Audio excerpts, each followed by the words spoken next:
Ladies and gentlemen, 5 years ago, I spoke a first time to the aid of Camp Ashraf. At that occasion, I quoted Nelson Mandela, who once stated that the support of the international community is more powerful than a fleet of jets. I am pleased to notice that the last 5 years, the fleet of international support for Camp Ashraf has become much larger and much more powerful. The support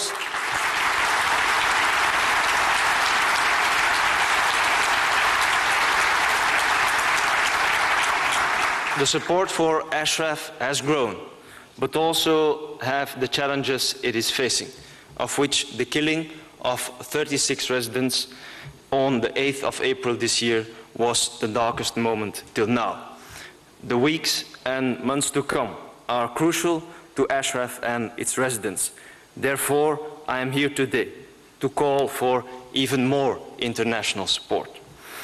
More precisely, I call upon the EU, the US and the UN to take urgent action to make the Iraqi government cancel its deadline to close Camp Ashraf by the end of this year.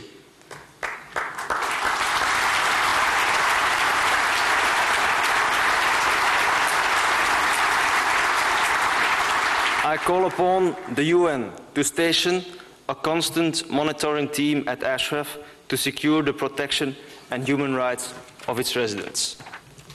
And thirdly, I give my full support to the EU Special Envoy, my fellow Belgian citizen, Gerald.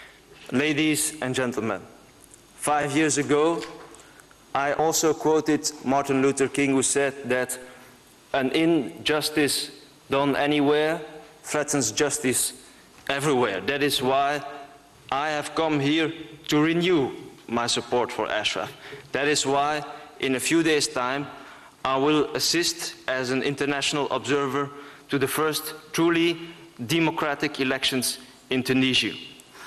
I'm not supporting these struggles for democracy, human rights and justice only because I care, but because we want to show that you are not alone, that your struggle is also our struggle, that your pain and your freedom is also our pain and our freedom, and that therefore the international community is strongly determined to support the residents of Camp Ashraf until they too can enjoy the sweet taste of freedom in their lifetime. I thank you. Ms. President Rajavi, Madam Chair, ladies and gentlemen, dear friends. First of all, I congratulate my distinguished colleague from European Parliament from the same political group, my political group, European Conservatives and Reformists, Mr. Stuart Stevenson, for his efforts and such wonderful achievements to solve the Ashraf crisis so far.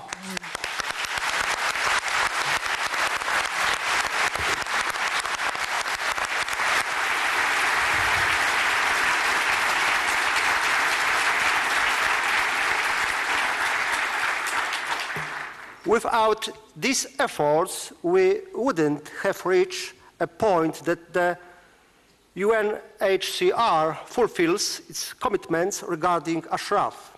Without these efforts, Baroness Catherine Ashton, Vice President of the European Commission, wouldn't have involved herself to this extent in this case, and Ashraf would not have been such an important issue in the EU. In Poland, in my country which loves freedom, like in many other EU member states, a majority of members of parliament signed a declaration in support of Ashraf. Ladies and gentlemen, despite all the efforts and achievements, we are still worried because the root of this problem lies in Tehran, which has drawn the Iraqi government to hostile acts towards Ashraf. The Iraqi government must understand that they have to choose between respecting international commitments and friendship and cooperation with Europe on one hand, or friendship with the mullahs and isolation by international community on the other hand.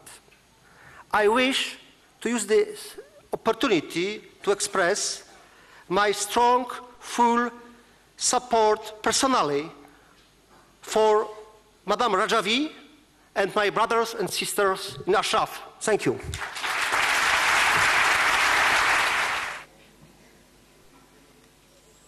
I also like to add my voice to that of all the parliamentarians deeply concerned about the situation in Ashraf.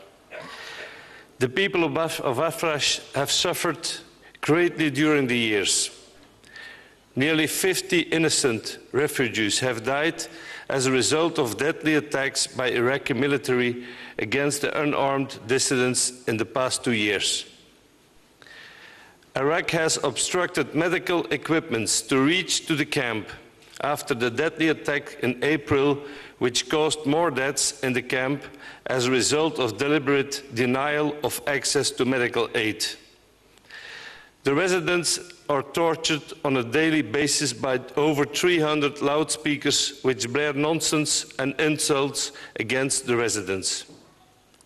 I think that this is unacceptable and we cannot and should not keep silent. I am glad that we now have a Belgian diplomat who has become EU's new envoy for Ashraf. I think Mr. de Ruijt has a very sensitive and hard task to tackle this humanitarian crisis and get Iraq to understand that they have to obey international laws and conventions and avoid harming defenseless refugees. Through our activities, we should get the UN engaged to prevent another military attack on Ashraf and send in a monitoring team before the end of 2011. I thank you.